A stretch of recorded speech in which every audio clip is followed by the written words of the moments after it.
Welcome to the Accidental Experts podcast. I'm your host, Bryce Hamilton. I'm a licensed clinical social worker and a child and family therapist. I have been in practice for over 15 years, and I'm also a mom of 4. So I know the challenges both professionally and personally. I'm so glad that you're here today to grow your parenting toolbox. Please come as you are and be ready to learn. My goal is to make you the accidental expert so that you can raise healthy humans.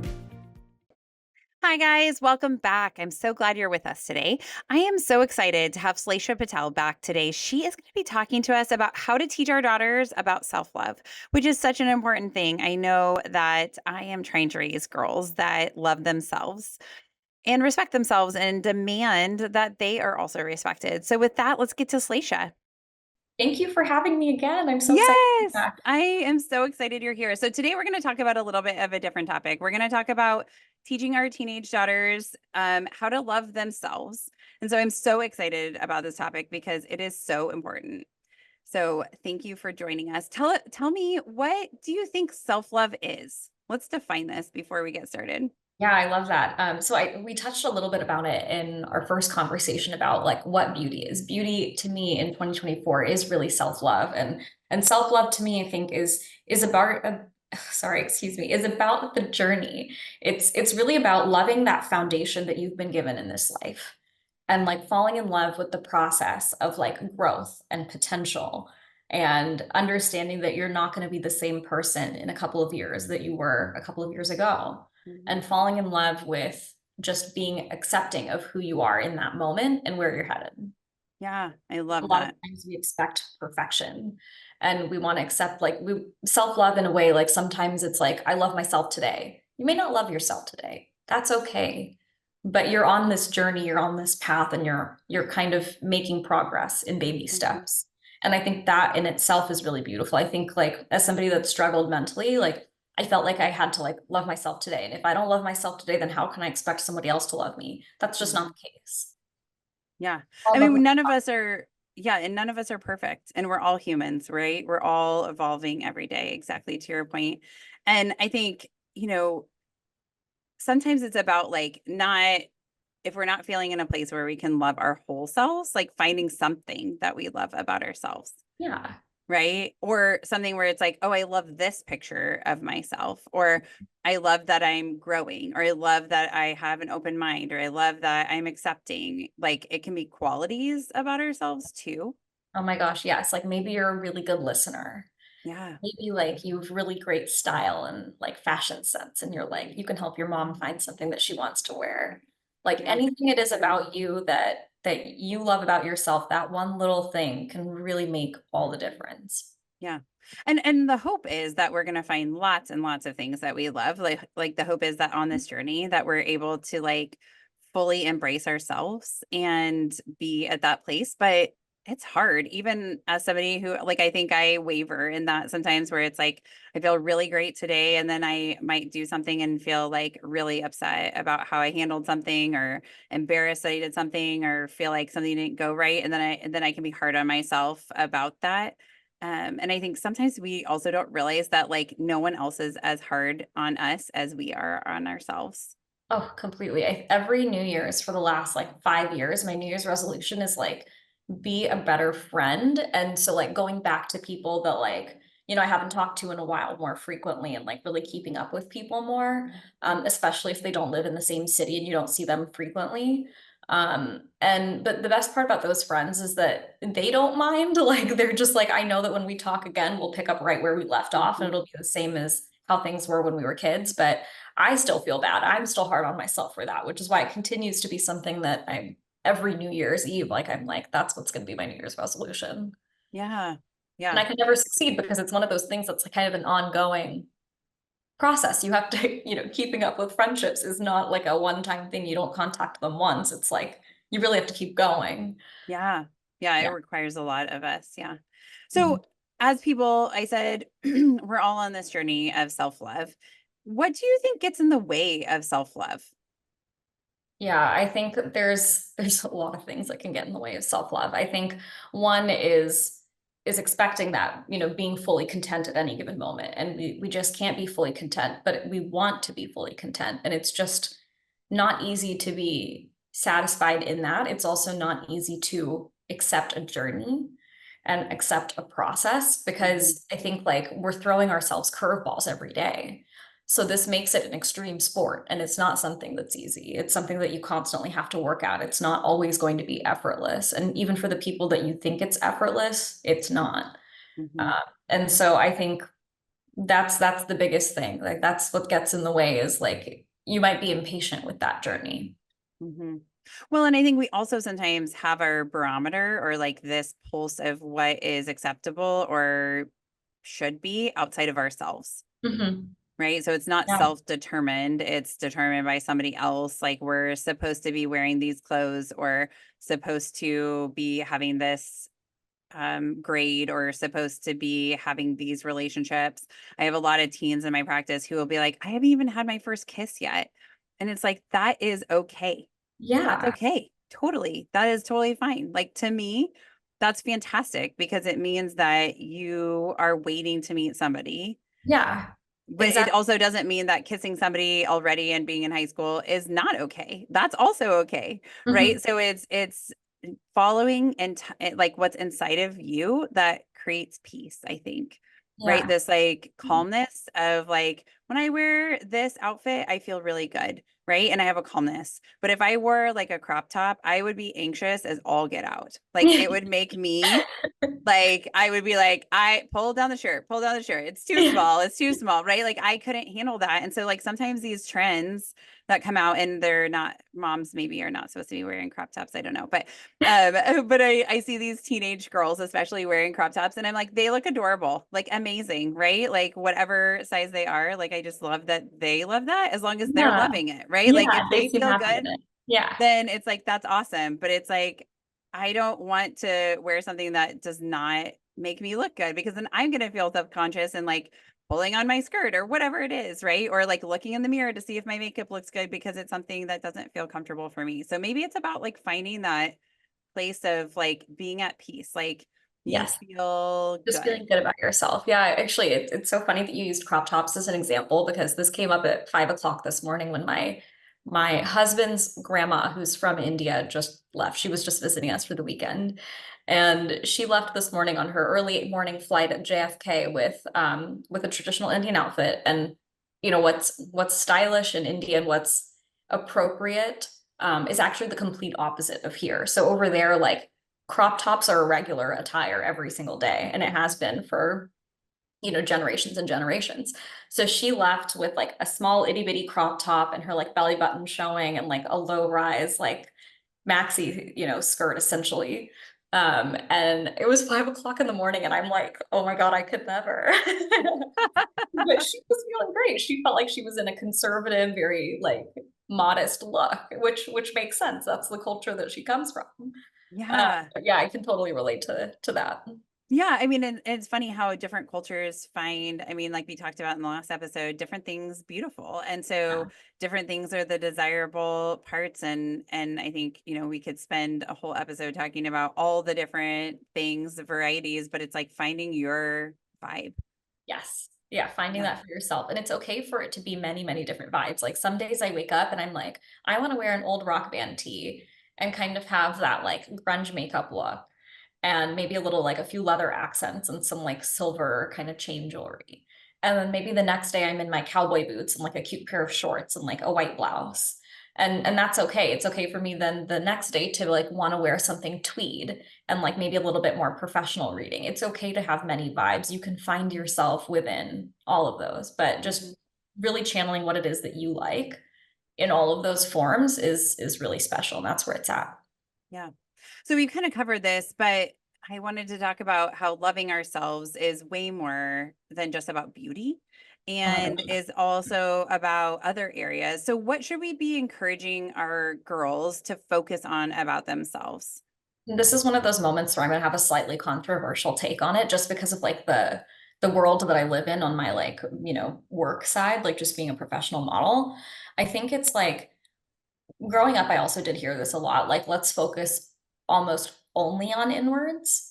And so it's like you put all these like this internal pressure on yourself to like be really smart, be a really good friend, do really well in all your extracurriculars and your sports and stuff like that. And it's like, I think like I focused a lot on inward and almost essentially avoided the outward, because I felt like, okay, what's on the outside maybe doesn't matter as much, because like I've been told so many times to focus inward. I feel that like it's actually more about like that perfect balance of inward and outward.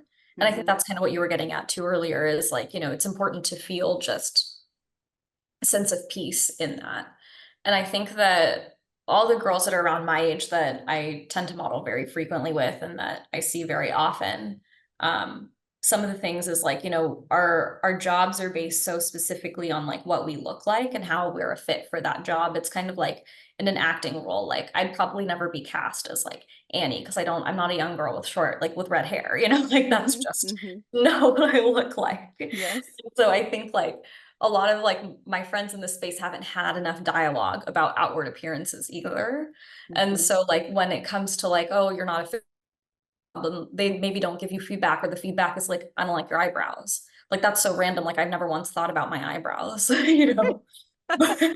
Yeah. and suddenly somebody's telling you that's the reason you didn't get a job. It can be really mentally taxing if you haven't prepared yourself for finding that peace on both levels. So I think like one of the things that we could be, working on is, just mental peace and mental toughness in the sense of like really just embracing who you are at every age and every stage is really, really important. And I think like when you're a teen, you're going through a lot of growth in a lot of different ways. And it's all kind of happening at the same time and it's incredibly overwhelming. And so just, like I think as parents too, parents can also be supportive in that process of being like, how do you feel? And I want you to know that like what maybe you're insecure with is what I'm like really excited about for you. Like this is going to be awesome. Yeah.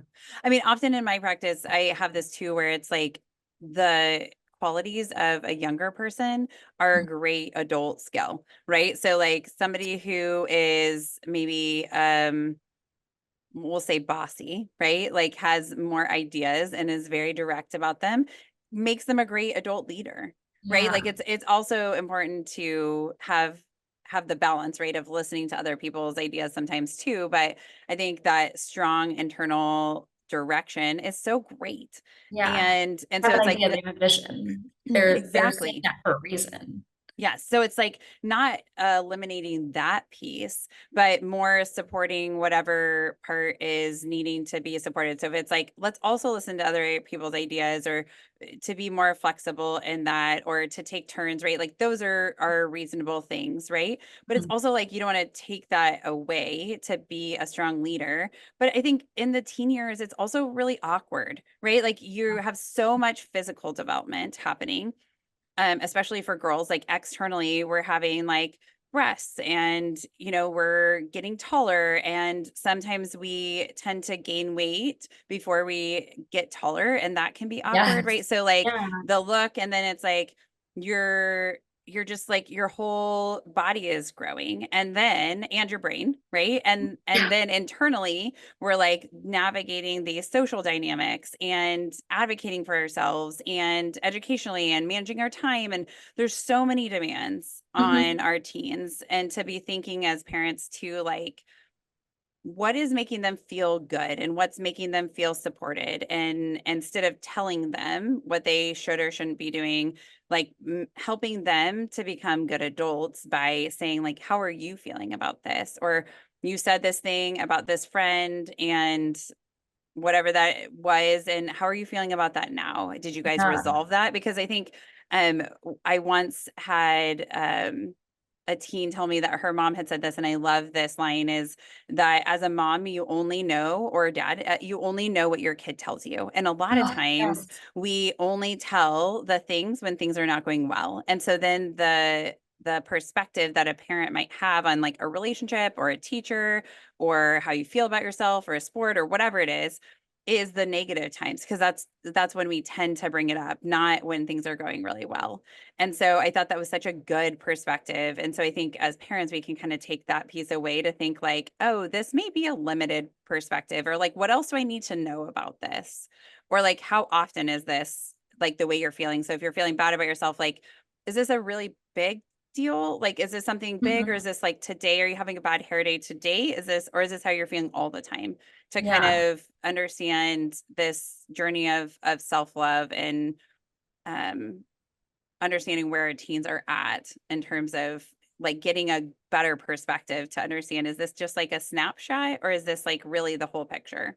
What would you say to a teen that maybe isn't ready or willing to share that with a parent?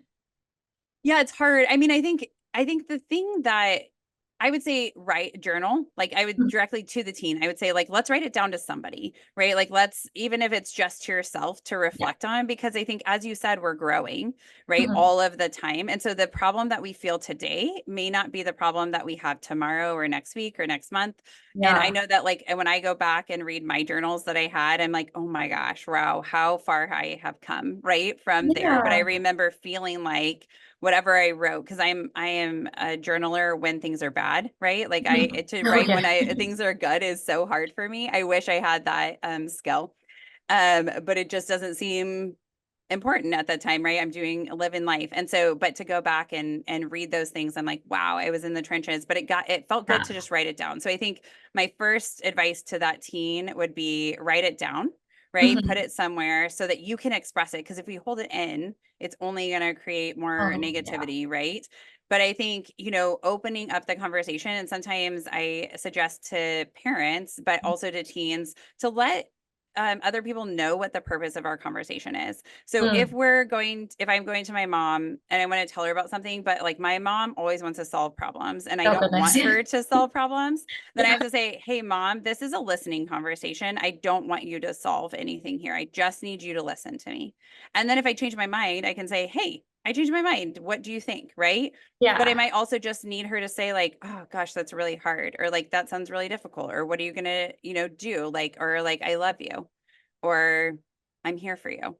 And then that's good. So sometimes it's also, as the teen, defining what you want the purpose of the conversation. And then if, my mom says, well, you shouldn't do that. And I could be like, hey, remember, listening conversation. Yeah. Like, and I think parents tend to be receptive to that. But if they're not, I mean, it's maybe talking about the situation at a time where it's not a time you want to talk about something, like, hey, in the future, I'd like to be able to talk to you about these things.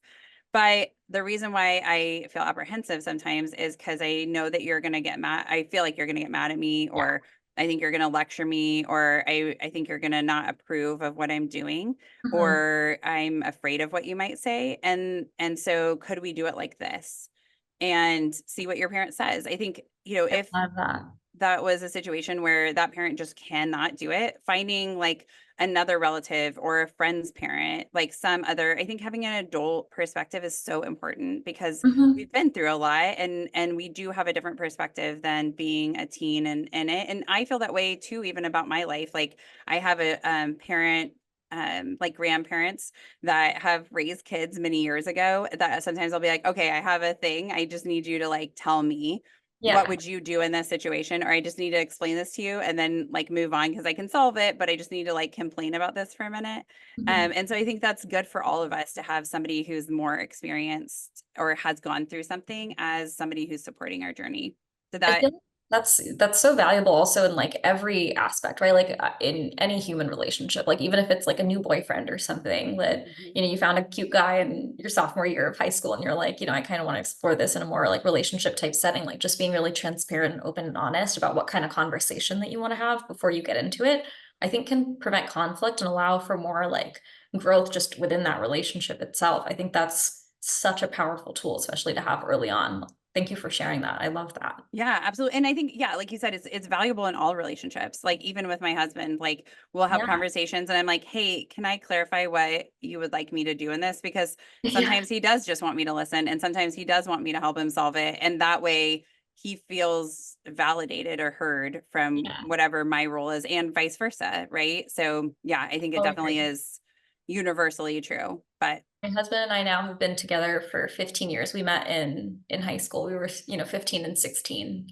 So we've been together for quite some time, and we got to the point where like we started being really like open and honest with each other about how the other one is like going to react. So I'd say something like, I am afraid what you're gonna think of me when I say this. And so I preface things like that. And I feel like Mhm. that allowed us to like grow really well and like increase the pace of our like maturity a little bit, just because we were willing to be brave enough to just even put that introductory phrase out there. And Hmm. so he knew to approach with caution to like let me speak a little bit first before kind of reacting to it. So I think like it really is like such a valuable skill at all Yeah. ages.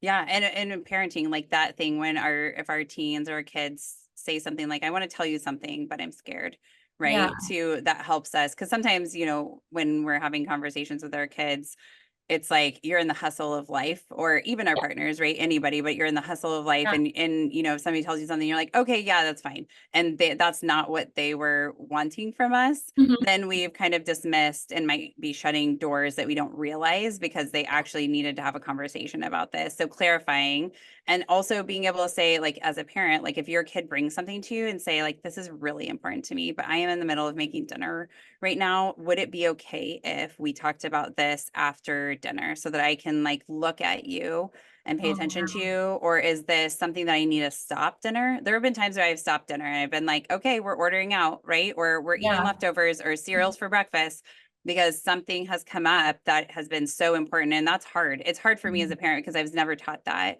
to like Yeah. to validate somebody so much that you stop what you're doing to really listen through the whole thing instead of being like, I gotta go, right? Like Yeah, I like there's have no to time for leave. this. Yeah. Yes, right. But I it's love like the that. people in front of us are the most important people, right? Like our family, our kids, our spouses, our, friends, right? Like whatever it is, like those relationships that are supporting us in this journey are the most important. So stopping for that, but that's something I'm still working on too. So, Oh, I love that. It's a whole new aspect of self-love. It's saying that like be brave enough to share what you're feeling in that mhm, moment to who you're talking mhm. to. Yeah. Yeah.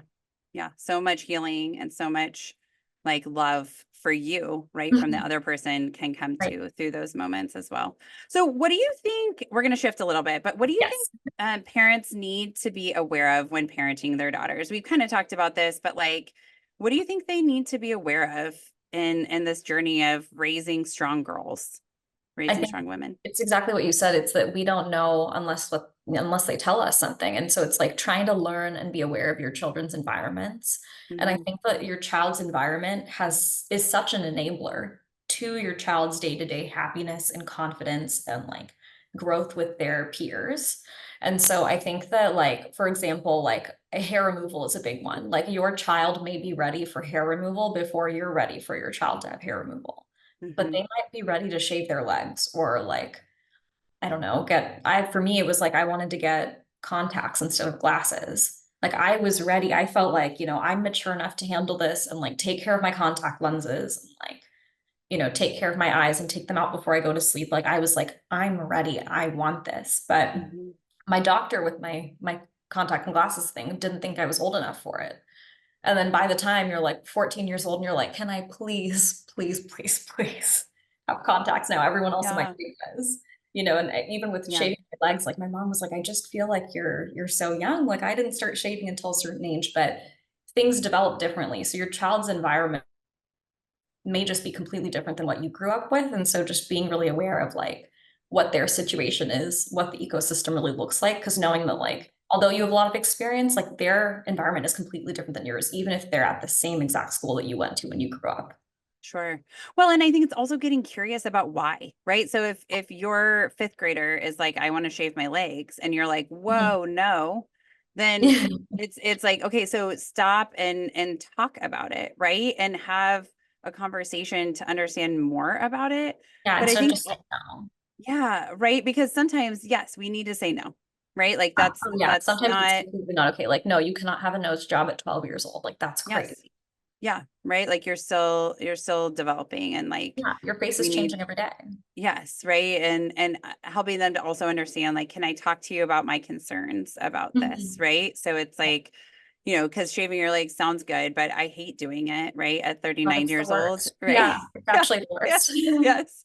But it's like one of those things that's such a privilege when you're young, right? But it's Yeah. like, but also talking about that process with them to make sure that they're ready for that and whatever it is, right? So I think that curiosity about what's motivating them is an important piece. So why do you think it's important for us to model self-love for ourselves in front of our children. Oh yeah, that's huge. I think like I think as a kid you're so aware and you're really paying attention to all the little notes. Like they say that like when you're really, really young, like you see how your parents are chewing and that's how you learn to chew. It's like those little things. And so like I was always really aware of what my mom's insecurities were about herself visually. And then I trained myself to think, okay, I don't want those features. How can I Mhm. prevent those features as I get older? And so Mhm. like just knowing that like your kids are so perceptive to everything that you think they're not. And so like you learning to like accept yourself as you are through the changes that you're experiencing in life is like so critical because they're picking up on all those details and it's not easy, right? Like it's as we change, like we're being thrown curveballs. Mhm. And so it's just learning to figure out how to like work with that. And maybe it's getting a new dress. Maybe a new dress will make you feel really special. And then kind Mhm. of building off of that. Yeah. Um, for your Well, and I change. think that's such a great point of like kids are totally observing because my husband gets ready in a certain way. We all have our like routine. And then had given my son a bath, the 2 year old, and he was getting ready like in the exact same way. It was crazy. And it was like a 2 year old, like he's observed that enough times to be doing the same thing. So he's thinking the same thing or something similar, right? Like this is what we do.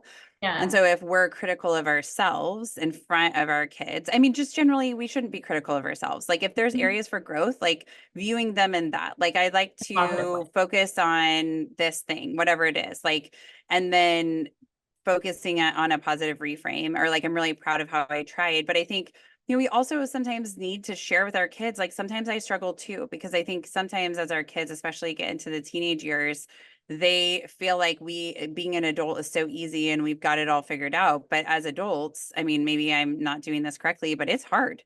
Like It's being really a hard. a grown up is really hard, and Yeah. also being a parent.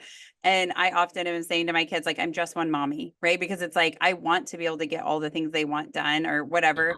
That it's like I just am one human. So like let's give each other some grace, right? Yes. And Oh, I love that. Yeah. about how we're navigating through that part. But I think we don't have to be perfect, right? And when we do something that isn't perfect or we recognize like, oh, I didn't like how that came out, or I'm not proud of myself for saying that in front of you or whatever, then we can go back and say like, I'm working to love myself, and this self-love journey is a lifetime, right? And so we are, like when I was young, this is how it was and now it's like this and that's hard for me, or when now I like this better and this part is harder. I mean, being a mom, my body has changed so much, and it's like beautiful and Mhm. also hard, right? Because it's Yeah. like you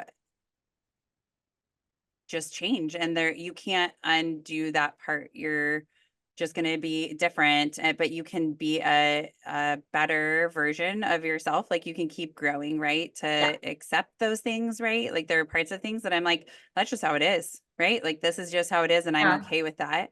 But then there's Mhm. other things where it's like I want to like tone my stomach more. I'm not looking for a six pack. But just Yeah. be more strong, right? But it's like but it's also like we can incorporate our kids in that and having a healthy version, but it is hard. So I think modeling it though is the best way our kids learn, right? Whether it's speech, like you said, eating, right? Yeah. Or behavior, right? And our kids are watching us for those Yeah. examples. So just being conscious of that. Yeah. I love So, that. what advice do you specifically have for teens around self love? So, if you could talk to the teens out there and say something to them, what would you want them to know about self love?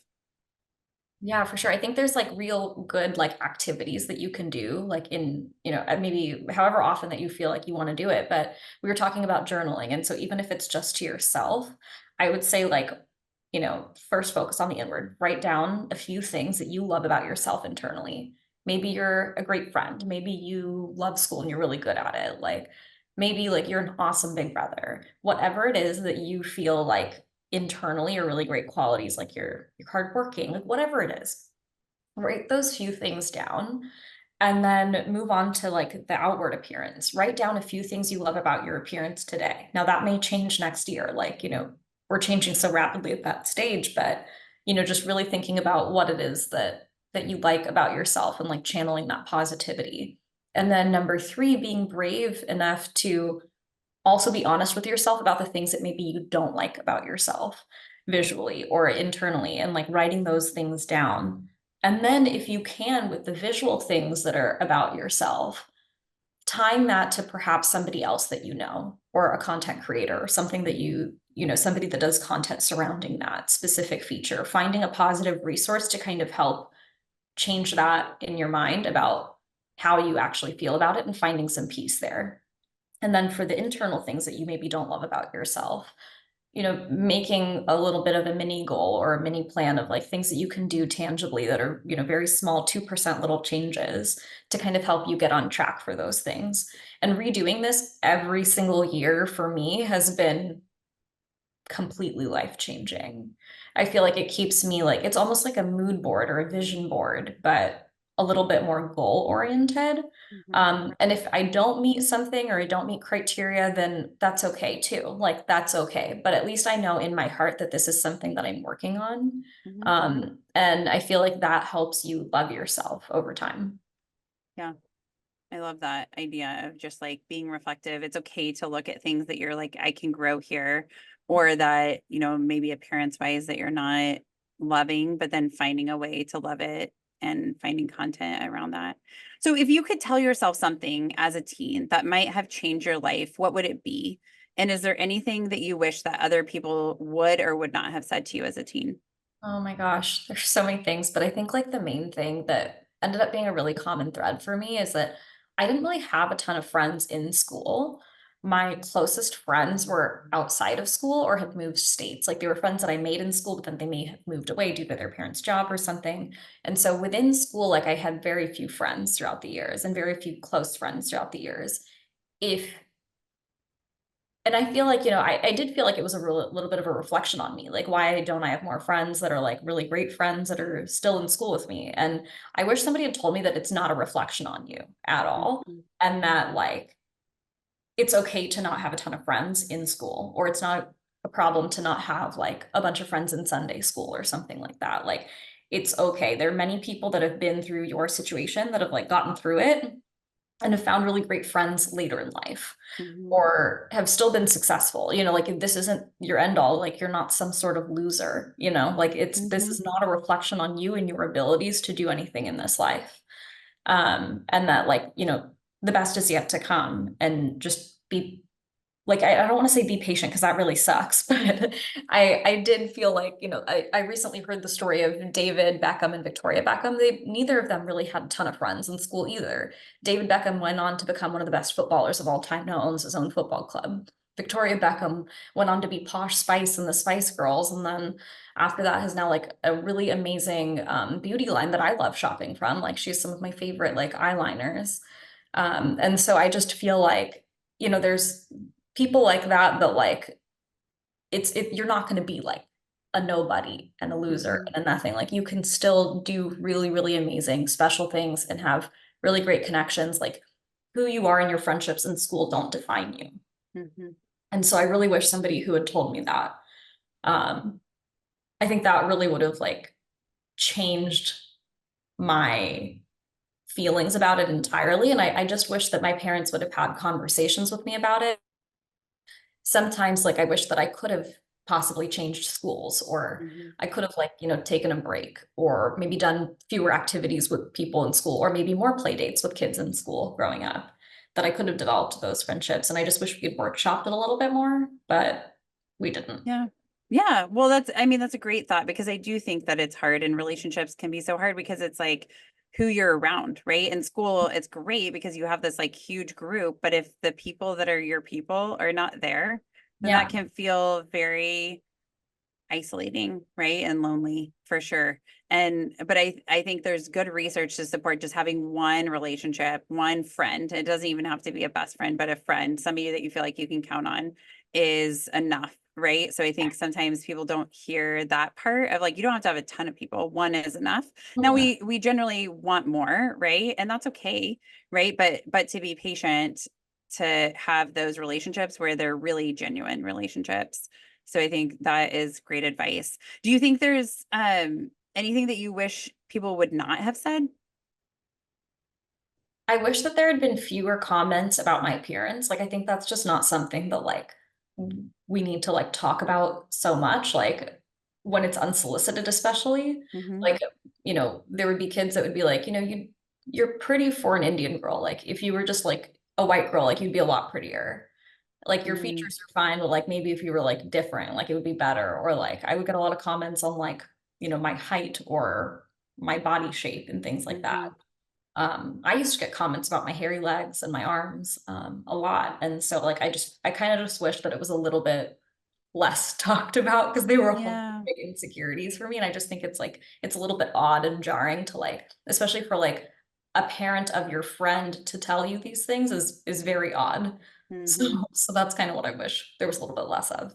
Yeah. Well, and just like being more accepting of just Yeah. like who's in front of you and seeing them as a whole person, right? They Huh. are human, right? And you are beautiful. And regardless of whether you have hairy legs and hairy arms, right? As a little kid, but it does matter and it does stick with you. I think that's Yeah. the part that's hard Sticks with you, yeah. is yes, that it amplifies, especially if it's something that you're feeling insecure about. And probably if it's something that somebody else might notice, you are probably also noticing it too. Yeah. Or if That's I that's wasn't, now I am. Yes, exactly. Yes. Yeah. Yeah. That's a good thought to end with. Well, thank you so much again for this lovely conversation. It was Thank you so for having great me to back talk to again. you. Yes. Okay. Well, we'll have you on again soon, hopefully. Awesome. That sounds good. Okay. Bye. Thanks.